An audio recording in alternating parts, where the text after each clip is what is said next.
ذات مرة دعيت للرقية على أحد الشباب، فلما وصلت عنده سألت أباه ما الذي يشتكي منه، فإن لديه ورم سرطاني في أسفل الظهر.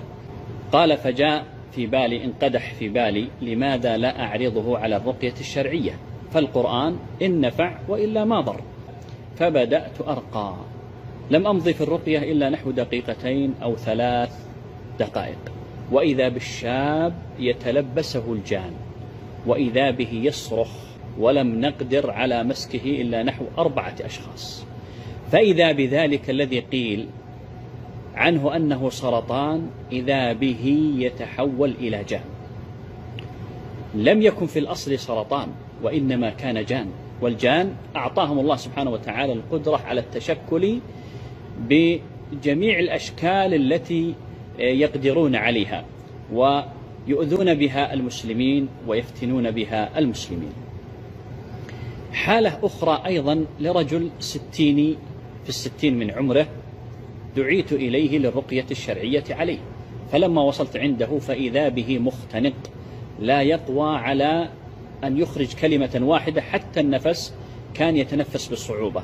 فسألت من حوله من أهله ما الذي يشتكي منه، فقالوا أيضا نفس الحكاية حسب التشخيص الطبي، فإنه لديه ورم سرطاني عافانا الله وإياكم في حلقه.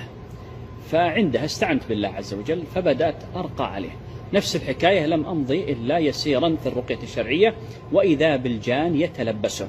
طبعا الراقي الشرعي يعرف من خلال الممارسة كيف يظهر له الجان عندما يتلبس المريض من خلال نظرات عيونه وحركاته.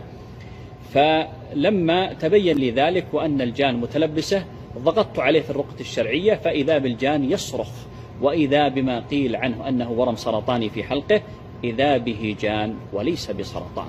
ثم ضغطت عليه حتى عاهد وخرج، وإذا بالرجل كأنما نشط من عقال بفضل الله عز وجل، وإذا به صحيح معافى. من هنا أقول يا أيها الأحبة، هاتان حالتان وقفت عليهما بنفسي ورأيتهما بأم عيني، لا أقول أني حدثت بهما أو سمعت عنهما، كلا، هذا شيء عاينته أنا بنفسي. من هنا فإني أقول لإخواني المسلمين وأخواتي المسلمات، إذا بدل ما تذهبون إلى المستشفيات وتتعبون أنفسكم وتجهدونها هناك، ومن مستشفى إلى مستشفى ومن طبيب إلى آخر دون فائدة، لا سيما إن كنتم تعانون من الحالات التي ليس لها علاج إلا في كتاب الله كالمس والعين والسحر، فأقول أعرضوا أنفسكم أول ما تعرضونها على كتاب الله، وكتاب الله عز وجل شفاء. قال من أنزله سبحانه وتعالى العليم الخبير، وننزل من القرآن ما هو شفاء ورحمة للمؤمنين. وكم والله هناك من الحالات أخرجها أهلها إلى خارج بلدانهم، وإلى أرقى المستشفيات وأفخمها، وإلى أحسن الأطباء سمعة، فلم يجدوا له علاجا، فلما التجأوا إلى كتاب الله وجدوا هناك العلاج.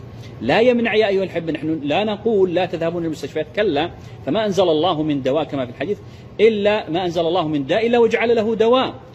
نعم، تعالجوا يا عباد الله فتداووا كما قال عليه الصلاة والسلام.